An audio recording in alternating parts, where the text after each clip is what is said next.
realidad podemos dar bien por iniciado. Yo ya he puesto en marcha la grabación. Ya os digo que es la primera vez que voy a grabar el taller. Y si la cosa sale medianamente aceptable, pues lo voy a colgar en el canal YouTube de la librería para que quede un poco de constancia de archivo y que no haya podido venir o conectarse, pues que pueda recuperarlo. Y en este punto, pues sinceramente, gracias a los que habéis venido, gracias a los que os habéis conectado, y María y Yoli, gracias a vosotras pues por estar aquí, por darnos esta oportunidad, por traernos hasta aquí a Agustina. Y bueno, pues la frase mítica de Dolores Neda, dadle caña. Muy bien. Muchas gracias, José Ángel. Voy a cerrar la ventana por no estar escuchando un perro. ¿No? Pero bueno, la voy a cerrar porque digo, justo empieza a ladrar. Esa Monse, a ver si se la oye bien. Se la reconoce. Monse, se te reconoce, pasa, anda. Bueno, esperamos a que entre. Hola.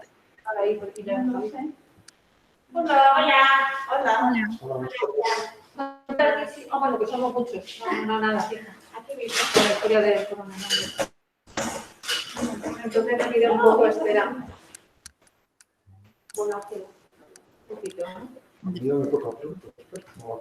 Han empezado a poner a gente de mi edad. Tengo varios amigos que ya los han llamado este fin de semana, así que espero que... Bueno, pues en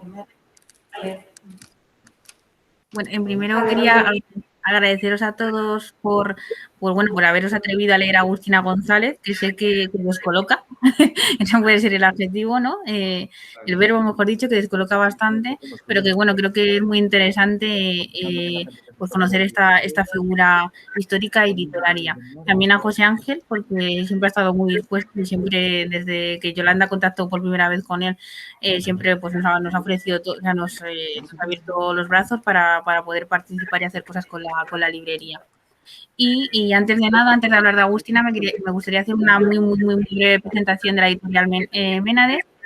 Somos una editorial formada por 6 personas, más una, que es la Asociación de Mujeres Escritoras e Ilustradoras AMEIS, que se dedica a visibilizar la figura de la mujer en el mundo de la escritura y de la ilustración. Y también somos muchas más porque también nos gusta siempre incluir a nuestras autoras y traductoras, puesto que sin ellas pues Ménades no sería posible. Y Ménades pues es una editorial feminista que uno de sus pilares, aparte de la calidad literaria, es rescatar autoras, como es el caso de Agustina.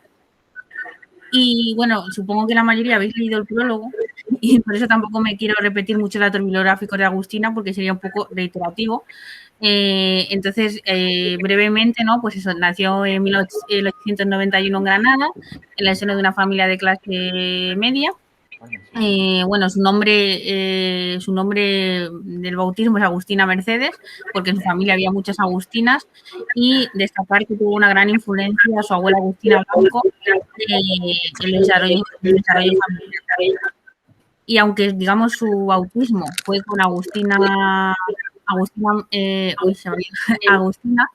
el nombre que ella escogió para firmar sobre todo sus cuadros fue el de Amelia, que eso también ha hecho sospechar que el personaje de Amelia de la Alma fuera también inspirado en esta carrera.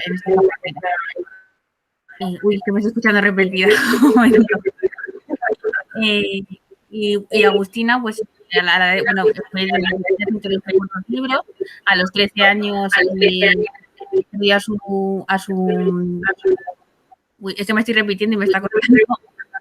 Perdió a su madre y cayó bajo la tutela de sus tíos paternos, de sus 2 hermanos mayores, no sabéis por qué bueno, hubo un consejo familiar para ver si la dejaban ir o no, pero aún así tuvo vista muchas ataduras, por eso decidió, como también sale en el libro, no vestirse de hombre, porque le salió por una serie de calificativos en toda Granada, de histórica, loca, etcétera, y también como Perdona, que no se entiende nada, no está bien el audio. Yo te sugiero que quítate la cámara por si las moscas, vale, porque a lo mejor está sufriendo el ancho de banda. A ver. Y deja solo el audio. Ya te conexión. Ahí, ¿quiere ver ahora? Bueno, no. No. Me temo que no. No. Claro, es que me estoy escuchando en repetida. Yo creo Me que está faltando mucho. sí, no. Pero No, yo no sé arriba si soy que me... a ver, un momento, problemas del directo. Así va a ser los cascos. ¿Ahora me escucháis mejor? ¿Ahora me escucháis mejor? Sí, ahora prueba. Vale, repito un poco lo de antes o... Lo de que murió su madre y ahí nos hemos quedado.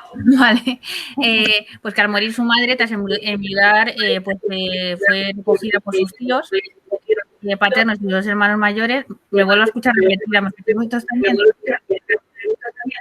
Sí, ahora vuelve a estar un poquito más. Vale, a ver ahora. Sí, sigue igual. Espera.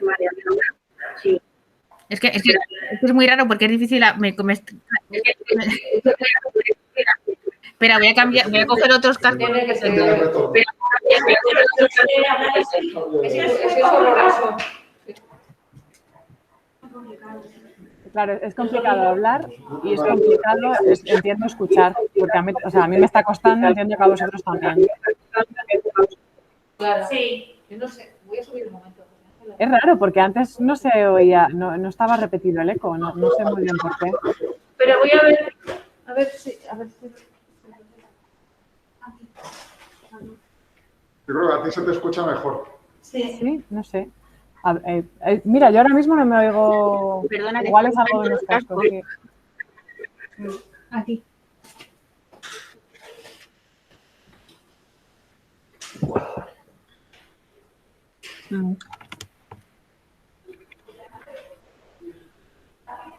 ¿Me escucháis mejor? Sí, a ver. Venga, a ver. Sí. ¿Sí? Vale, pues me dejo estos cascos a ver si no vuelve a pasar. Parece que sí. Parece que sí. Arranco a hablar otra vez.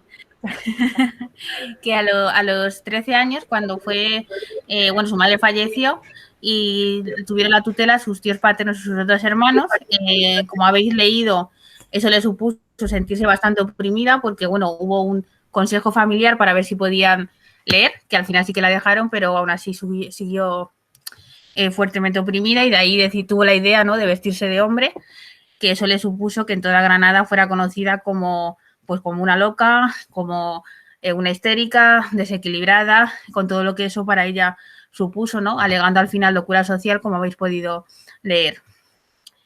Ya en sus años de madurez se empieza a interesar como por Dios y por la teosofía en concreto, ¿no?, haciendo esa mezcla entre comillas rara, ¿no?, entre catolicismo y renacimiento, catolicismo y religiones más místicas, lo que le lleva a fundar, lo que le lleva a publicar en un primer momento uno de los textos que está incluido, que es el de las leyes secretas, que también se cree que puede estar influenciado por la masonería, aunque no se tiene todavía claro.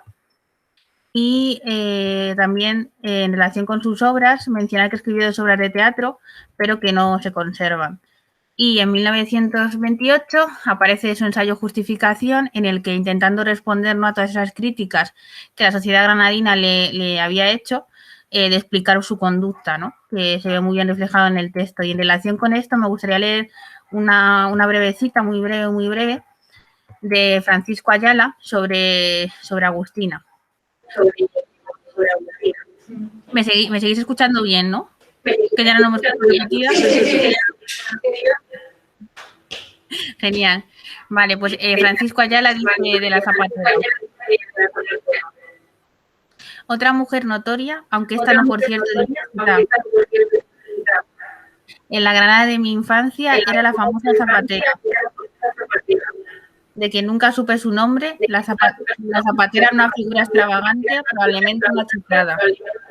Callejeaba mucho, entraba y sola en los cafés y restaurantes y escribía cosas absurdas que hacía imprimir y ponía luego a la venta en el escaparate de su zapatería. Otra, ¿la habéis escuchado bien? Sí. Es que yo me estoy otra vez escuchando otra vez repetida, pero intento ser... Vale.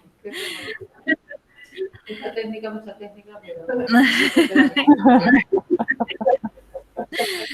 Y bueno, pues o sea, básicamente este comentario de Ayala un poco representaba lo que pensaba Granada de ella, ¿no?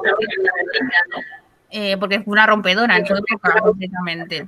Y bueno, aparte se la conoce como la zapatera, ¿no? De ahí la zapatera andaluza o la zapatera prodigiosa, porque bueno, regentaba la zapatería familiar situada en la calle Mesones de Granada, en el número 6, y ahí, bueno, pues ahí vendía sus opúsculos, o sea, lo que se conoce como sus obras. Y de hecho, yo creo que por ese mismo motivo, por el hecho de haber vendido sus obras en la zapatería, hemos podido conservar 3 textos. Y bueno, no voy a seguir, voy a intentar ir un poquito más rápido. Como también sabéis, fundó el partido Enterhumanista, ¿no? Donde reflejaba pues, esos ideales de la teosofía con un cierto socialismo. De hecho, el lema del partido fue Alimento y paz para erradicar las hambrunas del mundo. Consiguió poquitos votos, consiguió solo 15 votos, pero bueno, fue un avance porque fue una de las primeras mujeres en presentarse como política en unas elecciones en España. Y bueno, ya como también todos sabéis, tristemente fue asesinada y represaliada por el fascismo, aunque no se sabe exactamente qué fecha. ¿Me escucháis bien? Sí.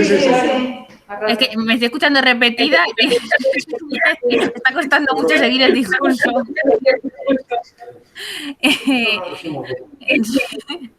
Entonces, bueno, no se sabe exactamente qué fecha fue asesinada, sí que se sabe el día que fue encarcelada, que se cree que aproximadamente fue el 12 de septiembre anteriormente, perdón, el 12 de septiembre de 1936, en una cárcel de mujeres en Torrebermejas, y posteriormente a su fallecimiento fueron incautados sus bienes, que también se cree que esos bienes probablemente estuvieran todas más textos, más obras que se han pues, o perdido o quemado o no sabemos muy bien dónde está, pues no ha hecho ese trabajo de investigación y no contamos casi con información alguna, salvo pequeños relatos y retazos que nos han llegado como el de Ayala y como uno que voy a mencionar ahora en última ocasión.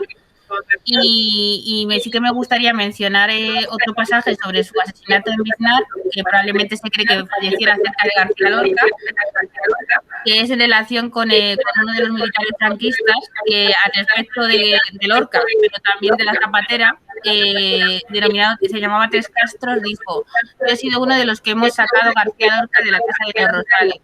Es que estábamos hartos ya de maricones en Granada, a él por maricón y a la zapatera por puta. Eso fue uno de los últimos comentarios de Tres Castros con respecto al fallecimiento al asesinato, mejor dicho, de estos dos personajes tan importantes para Granada.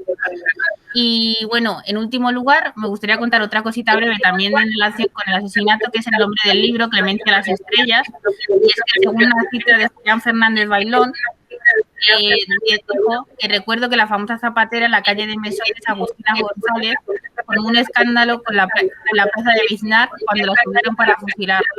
Estaba pidiendo Clemencia a las Estrellas. Y de ahí sacamos el nombre del título del libro, ¿no? Clemencia a las Estrellas.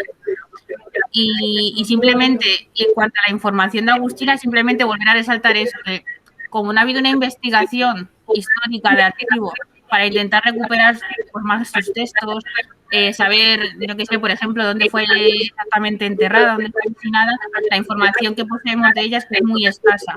Y de hecho, volviendo al proceso, ¿no?, de edición de Ménades, ¿no?, pues viéndolo con esto, nosotras conocimos a Agustina por el texto de la zapatera princesa de Lorca, y al querer editarla nos encontramos que los textos de Agustina estaban en la Biblioteca Nacional, los únicos 3 textos que hay, que son los 3 que están publicados: Diario Futurismo, Justificación y las Leyes Secretas, y nada, o sea, ni siquiera estaba escaneado y subido a la biblioteca virtual o a la biblioteca Cervantes, o sea, no estaba nada, estaba en cajas de la Biblioteca Nacional, ahí amontonado, y tuvimos que pedir permiso, nos lo tuvieron que escanear, y luego nosotras transcribimos esos originales impresos para poder pasarlo al formato texto, porque claro, era un escaneo de PDF porque nadie había ido a buscar esos textos a la Biblioteca Nacional. Entonces estaban cogiendo polvo, no se conocía nada de ellas, salvo que eso, pues las 4, ¿no? Digamos, y sobre todo la relación con Lorca, ¿no? Porque Lorca es una figura importante y entonces siempre como se la asocia mucho a Lorca y es lo único por la que se puede llegar a conocer, por la zapatera prodigiosa de Lorca.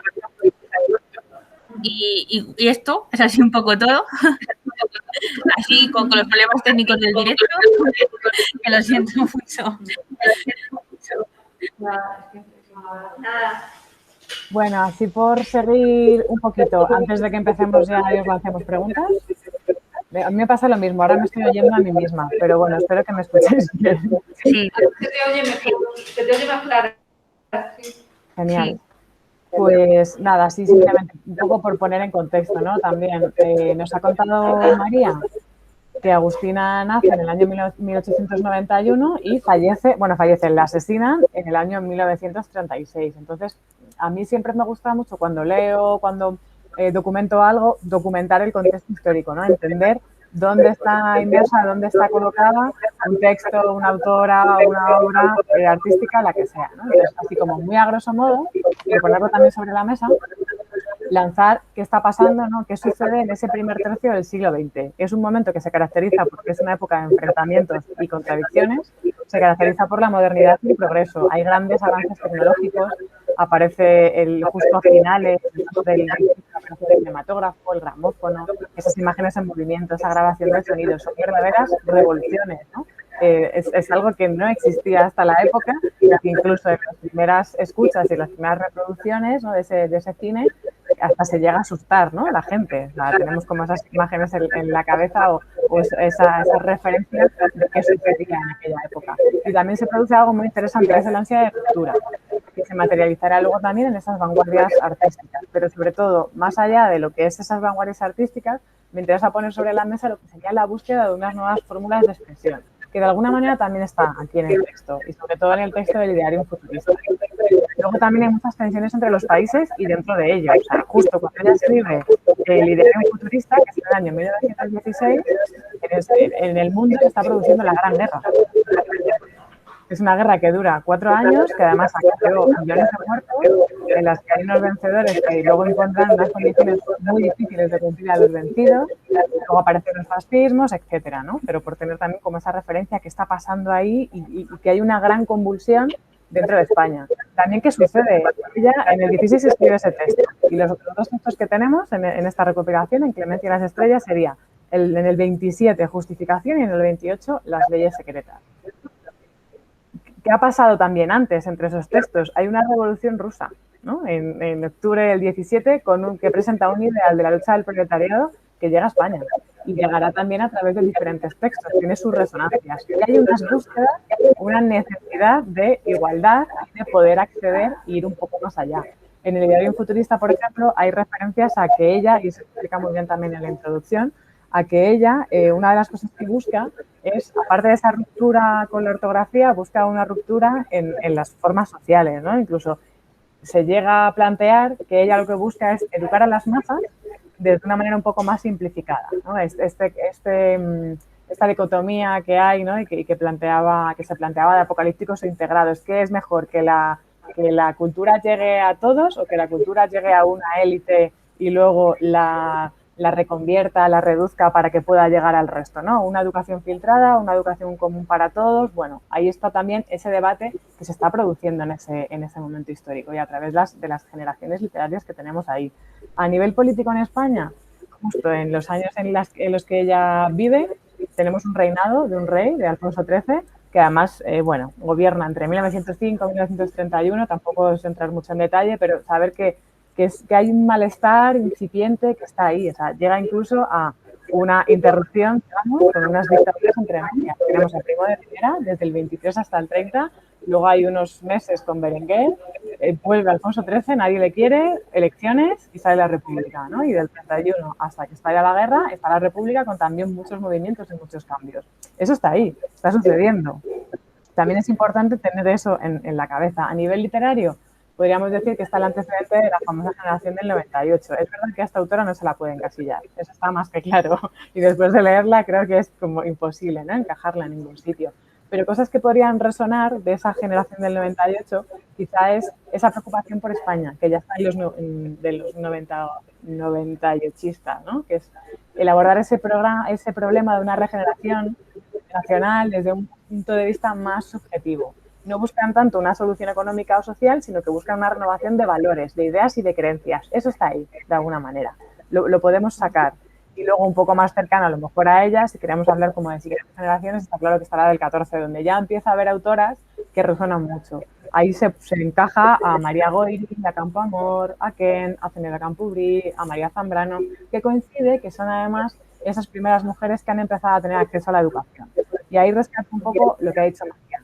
Ella va a un colegio y cuando fallece su padre le gustaba leer mucho, pero todas las lecturas que va a realizar van a pasar por el control familiar, ¿no? Entonces, también hay un tema ahí de cuál es la posición de esta mujer, cómo se la interpreta, cómo se la reconoce socialmente y cómo se la trata. También hay un textito en la página 99 del libro, justo el inicio de las leyes secretas, que dice, cuando el libro habla al lector, dice, está hablando de la autora, ¿no? Y dice, bueno, pues la escritora es mi mamá, la escritora Agustina González López, no la conocéis personalmente, dice, es una mujer de regular estatura, no es fea, pero tampoco es una belleza, semblante agradable, la sigue describiendo y luego dice, si materialmente es agradable, socialmente es algo desagradable por su comportamiento un poco rudo e independiente, acostumbrada a las grandes luchas sociales, ¿no? También, eso como lo sigue también incluyendo ella dentro de todos sus textos. Y ya sin enrollarme ahí más, porque si no, no tiene sentido, lo importante es también como que comentemos, como primeras preguntas así que os queríamos lanzar, justo antes de que llegarais todos, le estaba preguntando a Luisi, pues eso, percepciones un poco del texto, ¿no? Que entiendo que habrá algunos textos que os ha costado leer un poco más, otros menos, ¿por qué? Y luego, ya también preparando si queréis, os queremos preguntar qué influencias detectáis que hay en su lectura. Aparte de pues esto que os hemos ido contando, lo que ya habíais rescatado vosotros o lo que os latía un poco a la hora de leerlo. No sé quién quiere romper el hielo y comentar. Adelante. Sí, pero no escuchaban todas las personas. Si quieres repetir, vamos, estaba claro, ¿no? Bueno. Como que hay un texto que sí y otro que no. A mí me parece que es una mujer interesante porque lo que tú, claro, si no la pones en contexto te parece que está fuera de lugar, ¿no? Uh-huh. Y me parece muy atrevida, muy valiente, claro, porque me imagino que en una ciudad pequeña como Granada, ¿no? Y en aquella época todavía el círculo mucho más cerrado, hacer lo que hacía ella, claro, efectivamente la trataban de loca. Pero ya te digo, lo que me ha descolocado mucho es la parte esta de la creencia en Dios y que lo lleva a todas las religiones, que me parece un planteamiento también muy interesante, donde ella trata de que ninguna religión es verdadera, sino que todas valen, que hay un Dios que se representa en las diferentes religiones, es interesante, pero a mí me llega a cansar la parte esta de que ha copiado, se supone, de los libros sagrados de la India, ¿no? Y tenía más cosas, lo que pasa es que ahora ya no las apunto porque soy muy perezosa y se me han olvidado. Pero sí, también es cierto, por ejemplo, cuando la parte esta futurista, hacer texto futurista y demás, cuando habla de que el hijo del labrador tiene que estudiar ingeniero agrónomo, ella trata de que, claro, la gente no digamos, no vivan fuera del sitio donde han nacido o de la cultura con la que han crecido, ¿no? Uh-huh. Entonces, a mí eso me choca mucho, porque yo, según el criterio de esta mujer, pues me tenía que haber quedado en mi pueblo trabajando de auxiliar administrativa en el ayuntamiento, que fui la primera también, fíjate.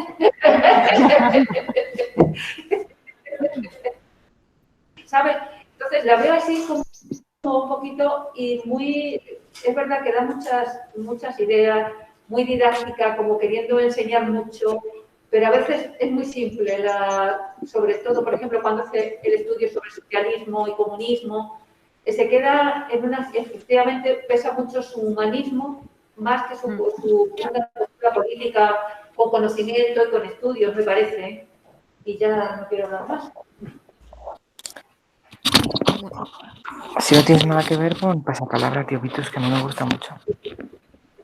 Tienes el micro abierto. Estoy fatal Mónica, ¿nos oyes? ¿Mónica? Sí. Ah, tienes el micro abierto. No sé si querías decir algo o estabas hablando con otra persona. No, perdona, estaba hablando con otra persona. Vale, a ver, más personas que estáis ahí en la sala, que sé que tenéis ganas de decir. No sé si queréis continuar un poco con lo que ha comentado Luisi. También si hay algún texto que os haya gustado más o que os gustaría a lo mejor destacar, que os haya llamado la atención. A mí me gustaría, bueno, salto un poco de temas y luego volvemos a lo Sí, de antes, claro. pero realmente me ha interesado más justificación por varias razones. Primero porque me parece un texto, tenía que anotado, me parece interesante cómo escribe, porque o sea, trabaja con, te cuento una anécdota, te voy a anticipar lo que va a suceder en el próximo párrafo, o sea, que tiene una manera muy fresca, muy, creo yo, muy distinta, supongo, en aquella época. Hasta muy actual podría ser, ¿verdad? Sí, no sé si es parte de que a lo mejor era una escritora más amateur y trabajaba un poco así de esa forma, y me parece interesante y muy fresco. Y luego también porque es muy biográfica, ¿no? Me parecía interesante el texto porque me interesaba la persona que se estaba describiendo. Y luego mencionabas antes que qué conexiones ves. Yo la verdad es que no soy muy buena con eso. Lo único que he encontrado es que hay un párrafo que habla del luto y de la tradición y de todo lo que supone el peso de ir de negro, etc. Y a mí me ha recordado, pues bueno, obviamente a la casa de Bernardo. Sí, remite. Sobre todo como Santa Lucía y el Granada. Sí, pero bueno, me ha parecido el texto como más rico conforme a mis gustos, ¿no? Porque toca muchos temas y veo a la mujer y además a la escritora. Bueno, más interesante. Los otros quizás han conectado menos, el de las leyes me ha costado siendo honesta. Sí. Sí. Claro, es que en realidad... Perdón, sí. No, nada, que es verdad que es el texto que cuesta más, ¿no? El de las leyes secretas, de alguna manera. Lo que decía Luis al inicio de y Dios, y Dios, y Dios, y Dios, tiene su explicación, ¿no? Hay una búsqueda y hay una reinterpretación de la religión, que también es muy interesante la postura, porque estamos hablando de una época pues estamos hablando de España, que hasta casi hace 2 días, ¿no? El tener esa visión es muy adelantado y es complejo, y encima dejarlo por escrito, ¿no? Cuando ya sabes que estás en el punto de mira, que te tratan de loca, que te tratan de un montón de cosas, ese intento de acercamiento a Dios y de alguna manera al universo, ¿no? Con esas otras vías. Sí, yo creo que conecta mucho con lo que se lleva ahora, que es la meditación, el yoga, todo esto, ¿no? De la cultura de la India. Claro, yo era lo que quería decir, que me pregunto si como en 1913 dieron el Nobel a Rabindranath Tagore, que era muy amigo de Gandhi, y había todo un movimiento que luego como que se olvidó y ha vuelto ahora mucho más tarde otra vez, ¿no? Pero si todo lo que sale ahí del karma y todo eso venía por ese lado o no, es que no lo sé. Pero claro, por la época que a mí me podría ser, ¿no? Me ha parecido que se asemeja mucho, me parece visionario, porque es como el libro del secreto, no sé si lo habéis leído. Sí, no.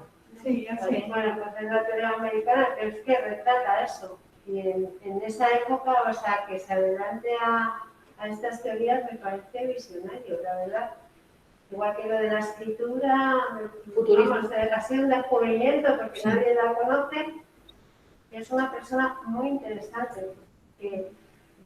Yo creo que más allá de sus teorías humanistas, yo creo que es muy espiritual. Por eso a lo mejor se te hace muchas veces difícil leerla, porque transmite un poco la espiritualidad que, bueno, cada uno la entiende de una manera, es un poco... No, quizás es el tema, es interesante para conocer a la persona y que hay detrás y las ideas, pero como texto literario me parecía personalmente más interesante justificación y el del futurismo por bueno, lo que supone. Pero es algo personal. No, porque ella se supone que traslada el libro sagrado, o sea, que no es tanto su escritura, sino como de trasladar parece casi una traducción del libro sagrado. A mí me resulta muy pesado. También es verdad que yo no soy nada espiritual, perdóname, un poco pero así soy. Y a mí me cansa mucho esa especie de... no puedo. Es una cosa personal mía. Pero claro, yo creo que lo que le pasa a ella es que como no puede entrar tanto en relación con el mundo exterior, pues claro, se mete en el interior, porque como choca con la gente de fuera y oye todo lo que le dicen y decide un poco meterse en su silencio, claro, pues lo que queda es la parte social, la pierde y es su espíritu. Y es una época también que había todo este movimiento. Sí, no, muy claro, la teosofía y los espiritistas, claro, el mundo ahí, lo que hablamos, el principio del siglo XX estaba todo revuelto por todos lados. Había como muchas ganas de hacer cosas distintas, te sorprenden con muchas cosas. Sí, claro. Pero lo que dice Ana, la otra Ana, a mí me parece que justificación es la parte... Sí, por lo menos para entrar en el mundo de Agustina. No, y la parte de cómo cuenta su vida, tiene gracia, tiene... Sí. Es que yo creo que te cae bien porque hay veces que te das cuenta que como escritora tiene una serie de carencias, pero las gana en la espontaneidad, lo que has dicho tú, en la frescura, que parece que es una amiga normal y corriente que te está contando. Que es un personaje. Sí, tenía que ser un personaje. Sí, pero que te lo hace muy creíble, ¿no? Sí. Y quizás toca puntos que a mí me resultaban también llamativos porque lo tenía por aquí apuntado, de el hecho de que la gente te mire y opine sobre tu aspecto externo, que le llaman la paliza social. O sea, pues son temas, creo yo, que siguen súper vigentes. Sí. Pues eso, la pasión por la lectura, el tema de la tradición. También tenía por aquí apuntado, habla incluso de política, no sé si es en este primero. El socialismo y del comunismo. Sí, me parecía que tiene como mucho para comentar y para charlar. Y los otros textos, bueno, pues escucho atentamente vuestras opiniones, no me he metido tanto a fondo. También me ha parecido, y al principio al final me ha enganchado mucho la otra parte, y luego el final que pensaba yo que no me iba a enganchar porque da loco, ¿no? El cómo, todo con la cara y demás, y eso, sin embargo, me ha traído, me he exaltado eso, y entonces, como leer en voz alta, leía por dentro, pero como en voz alta, con lo cual me sonaba bien. Sí. De hecho, esa parte la transcribí yo y me acuerdo que me costaba mucho escribir mal. Y muchas veces me equivocaba y ponía el con C, ponía la tilde bien, y claro, era muy difícil para mí hacer esa labor de escribirlo tal cual, ¿eh? Claro, mira, hay una palabra que es pollo, pero no pollo de animal, sino el pollo pollete. Ese nombre se utiliza mucho. Yo soy de Extremeña y en Extremadura también y en Andalucía. Y veo pollo con ella y digo, uy, que es una rata que lo voy a decir, y de pronto me di cuenta y digo, ay no, por favor, está. Fíjate que iba concienciada, pero de pronto me saltó. ¿Y hay algún testimonio o algo? O sea, ¿cómo se recibieron estos textos? ¿Qué impresiones hubo, aparte de lo que has mencionado antes de Ayala? O sea, ¿se sabe cómo se recibió esto? Se sabe muy poquito, porque eso lo vendía en la zapatería, y además de hecho, lo pagaba de su bolsillo las ediciones, o sea, no lo vendía en una librería, no había una editorial detrás que la respaldase. Entonces sí que es verdad que tuvo bastantes conocidos que se interesaron por ella, como el propio Lorca, que le tenía bastante respeto y estima y cariño, y luego también había dos miembros del Partido Socialista, que tengo por aquí apuntados los nombres, a ver... Pero bueno, más o menos, o sea, se referían a ella como en general a sus ideas, no tanto al texto tal o al texto cual, sino en general a sus ideas pues que expresaba, porque además también se cuenta que se iba por los bares de Granada y se ponía ahí a contar pues, sus ideas liberales. Entonces, quien la quisiera escuchar en el bar, pues la escuchaba, y quien no se iba. Entonces, o sea, debió ser una mujer que verdaderamente se dio a conocer por Granada. O sea, a pesar de tener esa...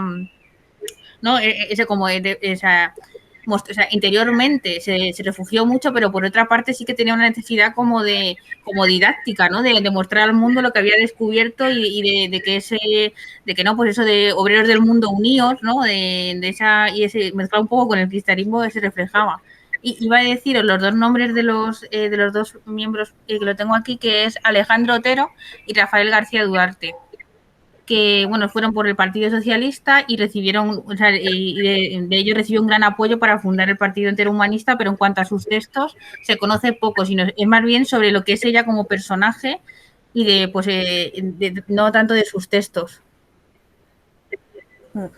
Bueno, al final también es cierto que sus textos son un reflejo de su persona, ¿no? Porque sí que se encuentran, igual en otros autores no se encuentra tanto esa consonancia, pero aquí queda totalmente reflejado, ¿no? También lo que estaba diciendo Ana, que te acercas bueno, lo que estabais comentando, ¿no? Varias personas ahí en la sala, que te acercas, que la estás leyendo y como que la sientes cercana. Y luego hay textos que efectivamente, el del futurismo, que a priori parece que te va a costar, pero es que luego lo estás leyendo y es de una actualidad tremenda, ¿no? Por el tema de la educación. Habrá cosas con las que a lo mejor se puede estar más o menos de acuerdo, ¿no? Pero por el tema de la educación, incluso por una referencia que hay a las viviendas, ¿no? Al tipo de vivienda, a una vivienda social, a una vivienda como si fuera el antecedente un poco de las viviendas de protección oficial actual. Y es algo que también está sucediendo en la época, porque hay una serie de leyes que se llaman las leyes de casas baratas y de ahí provienen todas las colonias. En Madrid hay bastantes colonias, por ejemplo, a la de la Quinta del Berro, toda esa zona de casitas bajas, la colonia de Iturbe, la colonia de Fuente del Berro, pues hay muchas más, ¿no? Repartidas por Madrid. Pues se realizan, hay una primera ley a mediados del siglo XIX, pero digamos que la segunda ley, que es como la más potente cuando se empiezan a construir esas colonias de casas baratas, es del año 21. Está ahí, o sea, ya se están debatiendo. Y hay un discurso también higienista en Europa en ese momento, de limpieza en las ciudades, de reordenación. Hay también una gran explosión de la población y entonces necesitan, sobre todo de los entornos de los pueblos más pequeños a las ciudades un poquito más grandes, hay mucho traslado, ¿no? En esas grandes fábricas y las ciudades tienen que crecer. En Madrid se ve muy bien, ¿no? Toda la zona justo en ese momento, es verdad que ella está en Granada, ¿no? Pero como para también ubicarnos, en Madrid se ve que es alucinante cómo hay un traslado de las zonas rurales a la capital y cómo la ciudad tiene que crecer a pasos agigantados, ¿no? Y a lo mejor era una zona muy pequeñita lo que era el centro y en 20, 30 años prácticamente se ha duplicado. Y ya en población no es que se duplique, o sea, incluso más, ¿no? Hasta se llega a triplicar. Puede estar relacionado y es que de hecho hay una relación, porque en ese diario futurista también hace una descripción de cómo podrían ser esas casas. Y claro, yo conocía esto de las leyes de casas baratas y cuando lo leí, pues me llamó mucho la atención. Ahí en la página 196 está hablando de, bueno, pues ideas, ¿no? Que se le ocurren, como el economato urbano, pues que son depósitos, ¿no? Sí. De cantidades. O sea, es que son unas ideas, ¿no? Que al final, pues bueno, están ahí, que te trae el objeto, ¿no? De poner al obrero en casas que no se desmerecen en nada a las de los ricos. Casas que construye el economato tienen que ser de puro estilo, dice, ya sea románico, gótico, árabe. O sea, además hay como esas ideas, ¿no? Humanistas de, bueno, da igual, puede ser todo, ¿no? Pero tienen que ser, y tienen que estar muy importantes, rodeadas por un jardín, ser de 3 o más pisos, que cada piso conste de cocina, de comedor, de cuarto de baño, de ropero, de retrete y 3 dormitorios, uno para los padres, otro para los hijos varones y el otro para las hijas, ¿no? Total, 7 habitaciones amplias con balcones a la calle y grandes ventanales con celosías. Bueno, o sea, ¡qué maravilla! Me gustaría a mí una casa así. La sociología, yo estudié sociología y la sociología urbana hablaba de eso, ¿no? Para ver si una vivienda era, digamos, estaba dentro de los cánones permitidos o había hacinamiento. Entonces, según los metros cuadrados de la vivienda con habitantes, pues había hacinamiento, ¿no? Y claro, no creas que la mayoría de las casas casi son hacinamientos, ¿eh? Porque ellos daban 14 metros cuadrados por habitante, me parece. No recuerdo ahora mismo porque lo tengo ahí. Pues eso, se hizo urbanita, ¿no? Bueno, muchas gracias. Me tengo que marchar, pero está interesante muchísimo. Gracias y gracias a vosotros por habernos descubierto esta. Gracias a ti. muy interesante y sobre todo para las clases que estaban empezando, ¿no? Obreras, que lo que acabas de decir, ese desplazamiento tan brutal del campo a la ciudad, que hay tanta chamona y demás. De todas formas, claro, o sea, ese es como el contexto general. Esto es una real orden, ¿no? De esto de las leyes esas de casas baratas y tal, y ella está, claro, no está en Madrid, como estamos ahora mismo nosotras, ¿no? Que como tenemos vivimos en Madrid y entonces de alguna manera tenemos una estructura mental o entendemos más el espacio, ¿no? Estamos en Granada, pero aún así es una ciudad un poco más grande, ¿no? Como la capital de la provincia, y hay muchos pueblos pequeños alrededor. También habría un traslado, ¿no? De esos pueblos más pequeños a esa zona. Y probablemente aumentaría esa visión social, ¿no? Esa mirada sobre ella, el cómo se siente.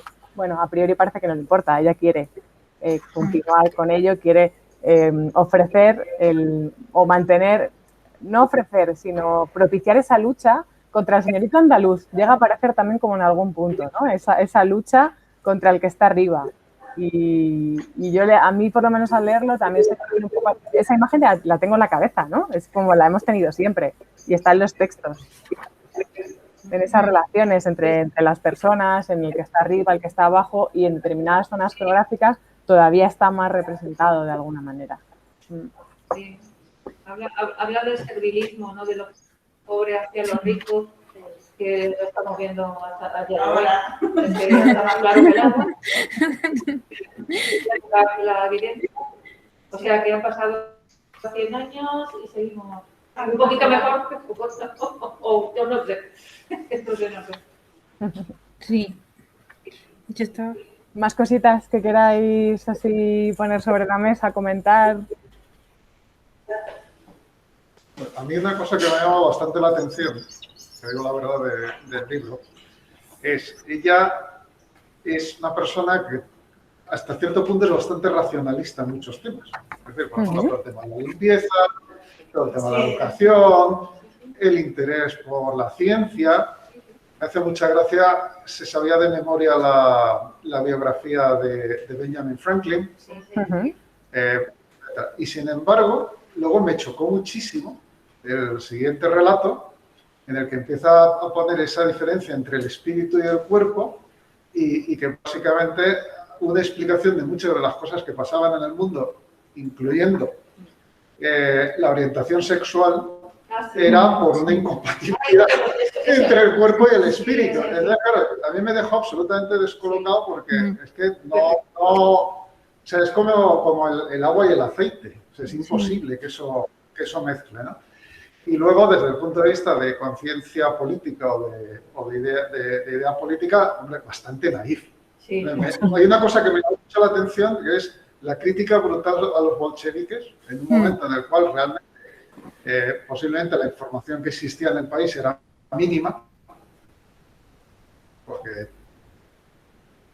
la Revolución Rusa pues llegó aquí con cuentagotas, y es cierto que algún otro escritor, por ejemplo, Chávez, pues tenía... Y sin embargo, luego, lo naif que era, por ejemplo, cuando dijo que donde claramente el comunismo iba a triunfar era en los Estados Unidos, ¿no? Entonces, entonces, claro, ahí al final, ¿qué es lo que pasa? Que no, o sea, se le nota que lo que no tiene es realmente una formación política, ideológica, o sea, le falta todo eso, ¿no? Y entonces actúa sobre unas bases muy simplistas y muy relacionadas con los primeros socialistas utópicos, literalmente, además. Y yo creo que chupa bastante de esa ideología, claro. Cuando te encuentras la situación social de España después de la Primera Guerra Mundial, las diferencias sociales, entonces dices, bueno, es que, claro, vivía en una especie de burbuja para algunas cosas. Eso es lo que más me ha hecho el libro. Sí. La historia de las reencarnaciones choca muchísimo, porque explica cosas que son inexplicables. Bueno, quiere decir que trata de explicar cosas que... No sé si es que estaba buscando la justificación ella misma de su propia orientación, ¿no? Y en un entorno que evidentemente estaba muy mal visto, ¿no? Mal visto hasta hace 20 años, o sea que... No, y ahora en muchos sitios está fatalmente visto. Claramente. Sí, es que mal vista en muchos países aún. Sí, claro. Bueno, tiene toda esa, efectivamente, esa parte de lo que tú dices. Yo le llamo ingenuidad, tú le llamas naif, que creo que es más interesante el término naif, porque es un poquito... Pero yo creo que muchos de los humanistas pecan de eso, de ser naif. Sí, además... Ay, perdón, que te he cortado. No, está. No, decía que me recordó esa parte bastante. Hay un libro de esta editorial que se llama Contraescritura. Sí. Hay un libro precisamente, no me acuerdo ahora el nombre, pero la verdad es que tengo muy mala memoria. Flora Tristán. Es de la de Flora Tristán, efectivamente. Entonces tenéis el libro de Flora Tristán, estáis hablando de lo de las casitas, el Palacio de los Obreros, ¿no? Sí. Entonces me recordaba en cierto modo a este personaje. Sí, de hecho, en Menades publicamos también La emancipación de la mujer de Flora Tristán. Y es verdad que choca bastante, ¿no? Esos ideales tan marxistas y tan socialistas, y luego esa parte que es cristiana, es creyente. Entonces, entonces, esa mezcla, ¿no? Pasa un poco como en Agustina. Es verdad que a lo mejor el pensamiento político de Agustina es todavía más naif que el de Flora, pero es verdad que, claro, choca un poco, ¿no?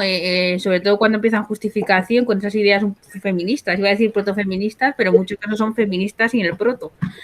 Y luego de repente, ¿no? Esa teosofía, que además es una mezcla muy, muy extraña, ¿no? De conceptos y que además a mí me recuerda mucho también, en cierta manera, los círculos de la masonería, con los que pudo estar relacionada, que también tiene ese tipo de, ¿no? de ese eclectismo y esa mezcla de cosas raras que dices, madre, no sé muy bien de dónde viene cada una. De todas maneras, también en general la generación del 27, por ejemplo, que lo ha tomado mucho la izquierda como un punto de referencia, eran señoritos. Y claro, para muchas cosas está muy bien, porque lo uno no quita lo otro, ¿no? Tú puedes ser señorito y tener unas inquietudes sociales y lo que sea. Pero claro, ¿qué pasaba? Que el obrero ni tenía esa cultura, ni sabía escribir, quiere decir que era una época en la que no puedes pretender que un obrero, si ya ella no la dejaban leer ni nada, que en su casa habría libros, que no habría en casa un obrero y tal. Pero claro, siempre he visto esto en un punto diferente, lógicamente. Sí, hombre, salvo casos concretos, ¿no? Como a lo mejor Miguel Hernández, que igual sí que lo puedes colocar como otro... Es un poquito posterior y le adoptan los del 27 de alguna manera, ¿no?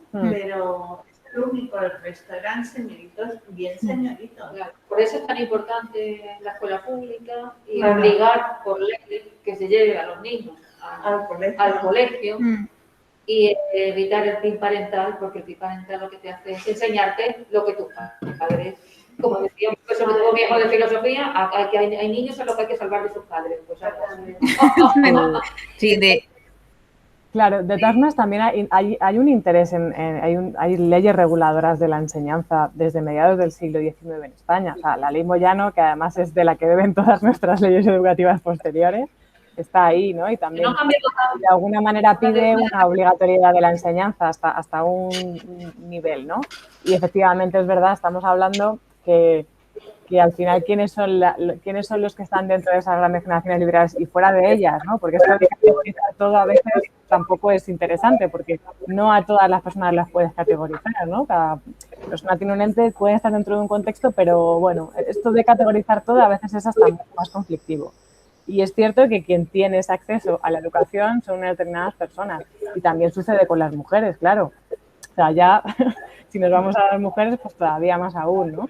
A ellas directamente se las deja un poco más de lado, y incluso mujeres de una clase social alta, no todas se les facilita en el entorno familiar ese acceso a la educación. También hay que tener en cuenta un dato. Hasta el año 1910 no se permite el acceso a lo que era el bachiller, o sea, lo que es como la educación secundaria, lo que llamaban el bachiller de antes, que es a partir de los, si no recuerdo mal, perdonad que no tengo justo ahora el dato en la cabeza, pero creo que era a partir de los 12 años. Es el mismo año que se permite el acceso a la universidad de manera oficial a la mujer. Claro, ¿quién va en esos primeros años? ¿Quiénes van a ser las mujeres que van a esa educación, ¿no? superior? Muy poquitas, pero bueno, ya son como también pequeños pasos. Está ahí y coinciden en esa época con ella. pero socialmente en ningún sitio de Europa. Porque yo estoy leyendo las memorias estas de Vera Brittain, que esta viene de una buena familia británica, una de las primeras que va a Oxford, etcétera, y es lo mismo, es decir, la familia. Claro. ¿Tú qué haces en la universidad? Es decir, te vas a quedar para vestir saltos, básicamente. Claro, porque las familias altas a las niñas les enseñaban... Y aquí en España te lees las memorias de Teresa León, o te lees las memorias, que no me acuerdo ahora cómo se llama, la que era mujer de Hidalgo de Cisneros, que fue el jefe de la aviación republicana, que también venía de una familia aristocrática, y es lo mismo, o sea, claro. Bastante igual. Sí, de Bueno, hecho... pero tenemos... Perdona, No, termina. Los señoritos y demás, hombre, yo creo que es admirar a gente que vive muy bien, que de pronto tenga conciencia de la gente que vive mal y son los teóricos.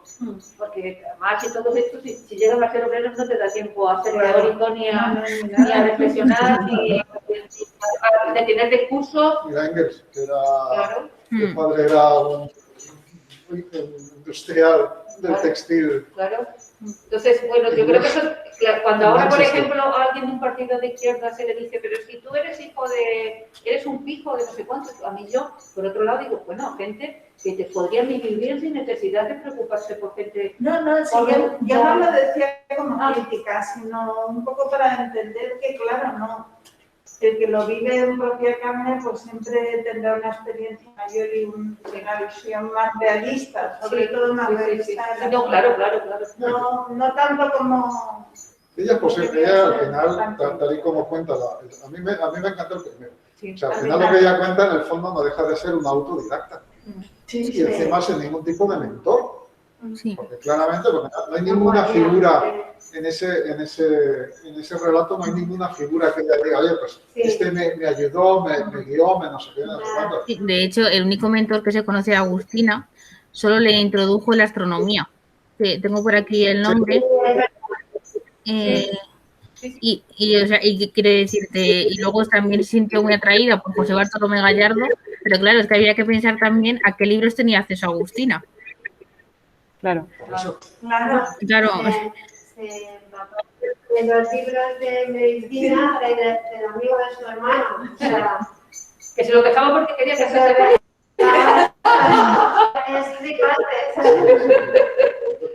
Sí, Me pareció súper cariñoso, digo, que el chico realmente se ha puesto en su lugar. Otro diría, Dios mío, esta hay que sacarla de esto. No, él dijo, pues esta me gusta, pues ahora que es bueno. La historia de su salida vestida de hombre y de la vuelta. ¿Cómo salía la historia? Es buenísimo. Claro, porque además fueron años lo que que al final ella tenga que tomar la decisión de no puedo contar la verdad porque entonces mi honra queda afectada, yo prefiero pasar por loca. Es que es muy fuerte. Es que es muy fuerte. Ya estaba leyendo que estaba fascinado, pero bueno, es inconcebible. Y luego la libertad que le da el hacerse pasar por loca le permite hacer todas las cosas que quiere hacer, porque entonces todo el mundo dice, bueno, al final lo que dice es que aquí no está más loco, ¿no? Hay que ser fuerte para aguantar eso. Yo te digo que muy interesante, impresionante el descubrimiento que habéis hecho, porque es como, ¿verdad? Sí. A mí me ha encantado, o sea, es que una mujer, y es una pena que no se sepa de estos personajes. Es que tampoco parece que, claro, a diferencia, por ejemplo, de eso, de Chávez Nogales o de algún otro persona de la época que desapareció completamente, pero está claro, no tuvo ninguna repercusión pública de verdad. Es decir, yo creo que estaba, por lo que he visto y por lo que contáis, ¿no? Al final un poco se conoce gracias a Lorca, pero poco más, ¿no? Sí, de hecho, de sus pinturas es que no se conserva casi nada. O sea, y se sabe que pintó bastante, pero no se saben dónde están los cuadros, si los quemaron, que previsiblemente pudiera pasar algo del estilo, que los quemaran, pero claro, es que no se conserva casi nada, porque, o sea, la hicieron desaparecer y lo que quedó son habladurías, así. Y de hecho yo supongo que los 3 libros llegaron a la Biblioteca Nacional porque algún particular en su casa los tenía guardados y acabaron en la Biblioteca Nacional de pura suerte, porque tampoco sabemos cómo llegan a la Biblioteca Nacional. porque todo lo que estaba en su casa desapareció. O sea, que yo lo que intuyo es eso, que algún particular los compró en su momento, se quedaron cogiendo polvo en esa casa y llegaron, por suerte, a la Biblioteca Nacional. Si no, probablemente a lo mejor no hubiéramos tenido absolutamente nada. Y por suerte que estaba también catalogado bien, ¿no? Porque también pasan estas cosas de catalogación a veces que es difícil detectar y por eso aparecen textos también incluso en bibliotecas, ya no son archivos personales, que de pronto aparece un texto y se empieza a indagar y se descubre, ¿no? De dónde viene. Sí, me parece muy interesante lo que habéis dicho de esa libertad de hacerse bueno, asumo que estoy loca y eso me da cierta libertad para poder hacer determinadas cosas, ¿no? Pero efectivamente, qué fuerza de voluntad tienes que tener, ¿no? Qué fortaleza para poder aguantar todo esto, ¿no? Sí, sí. Eso, sobre todo, que tener que decidir entre las dos cosas, ¿eh? Sí. O sea, es que... Siendo tan joven, ¿no? Siendo tan joven. Va a ser tan joven. Sí, sí. Aunque también es cierto que antes... Lo tenía muy claro, o sea, la veía como muy madura desde muy jovencita. Lo tenía muy claro todo. Más sus líos mentales y demás. ¿Y quién no? No, como todo el mundo, pero que lo tenía, o sea, cualquiera no haría eso. No. Yo creo que ni hoy en día. No, un pueblo así eso, pequeño, me esto, parece que sí, muy valiente, sí. Y muy claro que no quería formar parte de la masa esta gris, ¿no? Oye, ¿os puedo preguntar qué plan editorial tenéis? ¿Plan editorial de próximas publicaciones, te refieres? ¿Qué plan de publicaciones? ¿Qué planes tenéis? Sí, justo, sí, podemos contar algo. ¿Poquito? Sí. Bueno, sí, pero incluso os puedo hacer algún adelanto de lo que va a haber para el otoño. Así que de momento no, o sea, va a salir en breve, os lo podríamos hacer, sí, no hay mayor problema, lo podemos decir, aunque quede grabado. O sea, lo que sale ahora mismo justo en breve son... Es que, claro, eso nos hemos contado. Hay 3 líneas editoriales, que es Olvidadas, Actuales y Trincheras. En Olvidadas está, por ejemplo, Agustina, ¿no? Y creo que se entiende bastante este concepto de Olvidadas. Actuales son escritoras actuales de diferentes lugares del mundo y además recoge desde... O sea, hay novela, hay poesía... O sea, no hay solo una línea de texto, sino que es simplemente la línea esa editorial son escritoras actuales.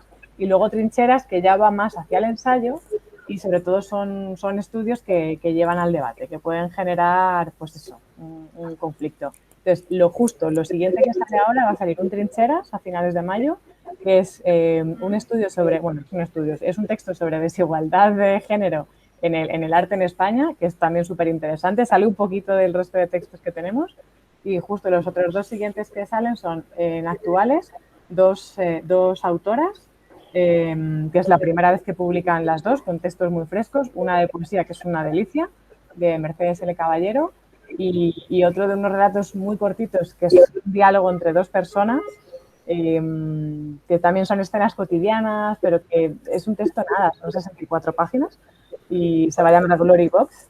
Ese se publica ahora en breve, en 2 semanas hacemos el lanzamiento.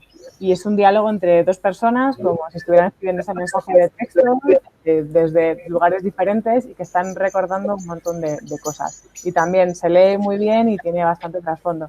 Pero luego, donde está ahí como lo más potente, que no os puede interesar más, es Olvidadas a partir de la vuelta del otoño. Porque vamos a publicar, está traduciendo Rómola de George Eliot, de que en realidad es el seudónimo que utilizó Marianne Evans, que además es una trilogía, es tochazo, pero es muy interesante. Y luego, sobre todo, vienen 2 traducciones de 2 autoras italianas y una de ellas es Gracia de Leda, con cenizas. Y hay otra por ahí que esa todavía no os puedo decir porque no sé, vamos, en principio va a salir, ¿no? Pero estamos ahí cerrándolo con la traductora. También que puede ser muy interesante porque habla de contexto Venecia, contexto Génova y también tiene una parte muy social de descripción de la ciudad.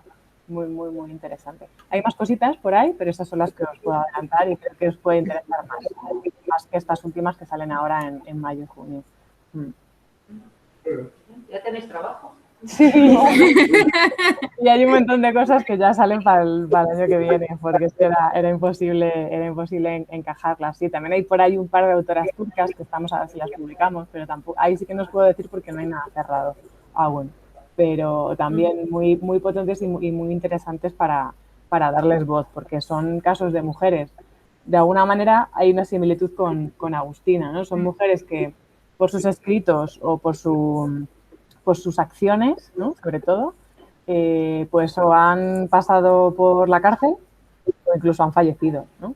Entonces, también la trascendencia que tienen esos textos, que hay muchas más autoras, ¿no? A lo largo de la historia. Si hablamos en plan a nivel feminismo, pues tenemos, por ejemplo, a Olympe de Gouges, que también es como una de las grandes feministas del protofeminismo, que por sus textos, por su indicación, pues directamente guillotina, ¿no? Se la cargaron. Entonces, también a día de hoy sigue pasando que hay mujeres que escriben textos que molestan y directamente van a la cárcel. Que por cierto, estos templos de Olympe de Gouges seguramente en pocos días estarán aquí. Sí. Y hay quien ya los ha comprado y todo. Y no miro a nadie, Benito. Así fue. Benito, es una ansia. Yo veo mucho menos que Benito, yo me entro en frustre siempre. Que ya se ha leído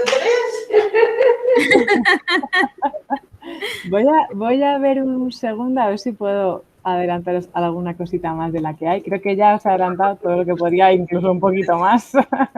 Espero que luego no se enfaden conmigo, mis compis. Pero sí, va por ahí. O sea, es que son líneas... Sí, de hecho, bueno, yo quería a lo mejor, aunque es uno de los antiguos, que lo tengo aquí, hablando de mujeres que se visten de hombre, mencionar a Caballero Jack. Este, bueno, ya lo publicamos hace bastante, pero también es el caso de unos diarios muy personales de una mujer, era del siglo XVIII o XIX, siempre me confundo. 18. Está aquí en la sí, pues mira, está ahí dentro. Sí, está dentro.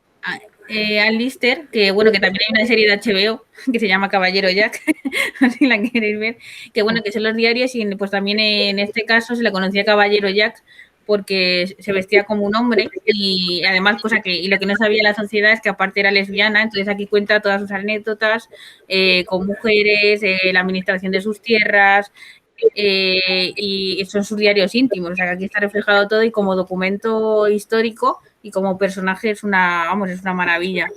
Bueno, en este punto os contaré un pequeño secretillo. Cuando Yoli y yo estábamos hablando de este taller de lectura, los dos textos que estábamos manejando, uno era el de Abuelos de Agustina y el otro era el Caballero Jack. Sí.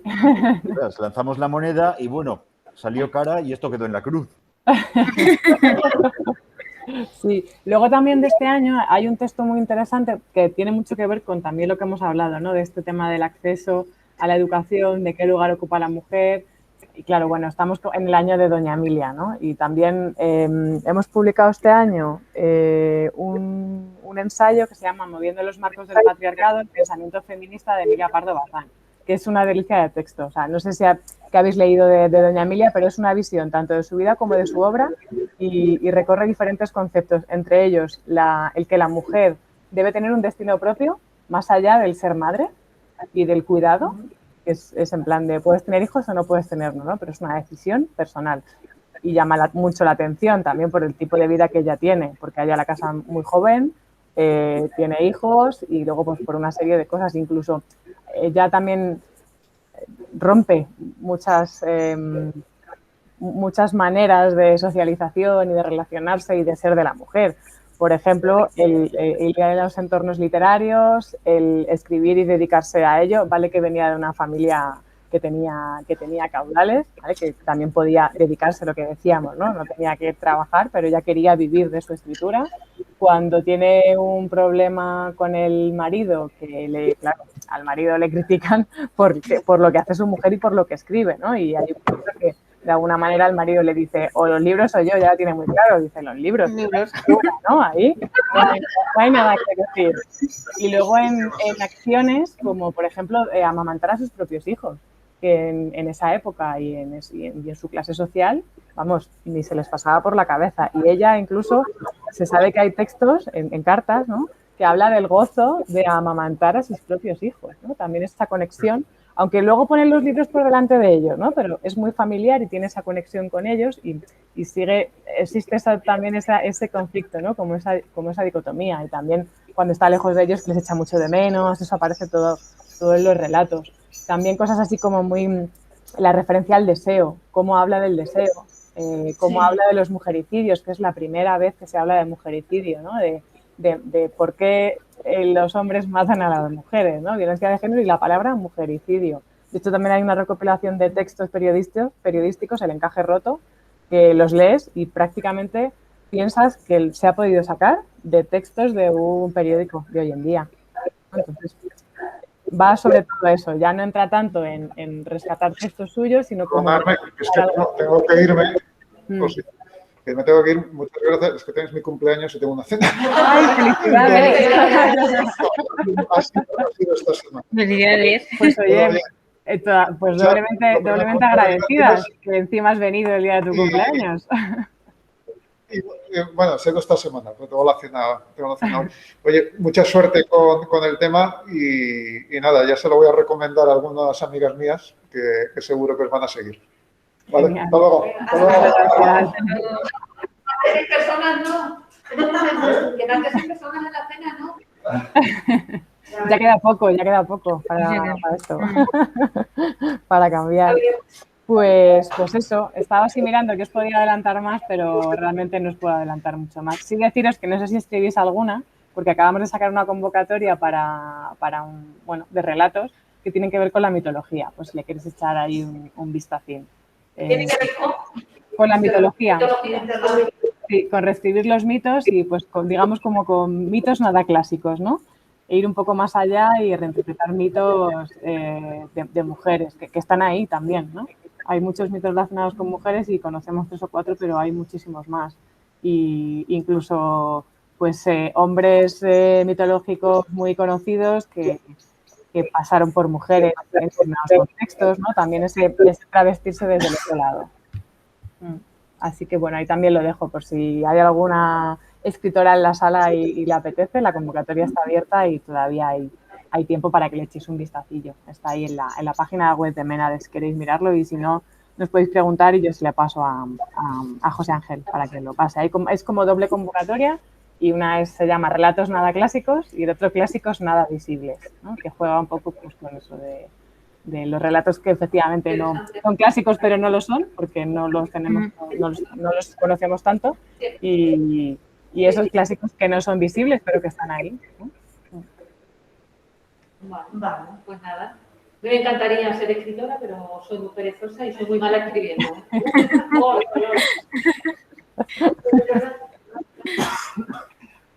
Pues por eso creo. Pues me gusta, lo que pasa es que, bueno, no sé, yo escribo cuentos, creo que más me gusta, pero son cortitos, no son relatos. Sí, es para cortito, ¿eh? Son relatos cortitos, o sea que si quieres echarle un vistacín. Vale, pues lo miraré porque soy no sintáctica. De sabes de cortos, porque... Claro.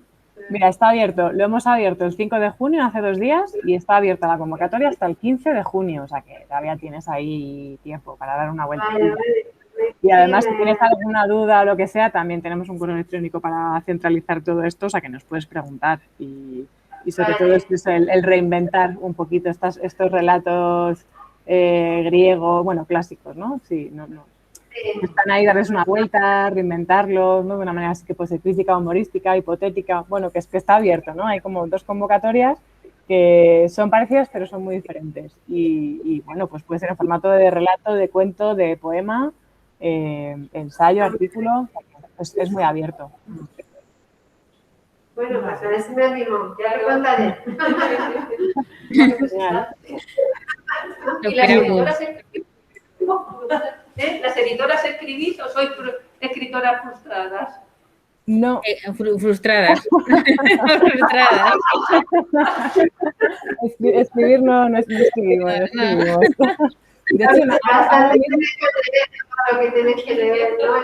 Y Sí, ahora mismo nadie del equipo escribe. Del equipo actual de Ménades no... O sea, a ver, escribimos, por ejemplo, pues artículos para el blog y tal que nos repartimos cuando nos sale así la vena de pues me apetece escribir sobre, pues ya hace poco escribí sobre el contexto en Cádiz de la época de la Ilustración, ¿no?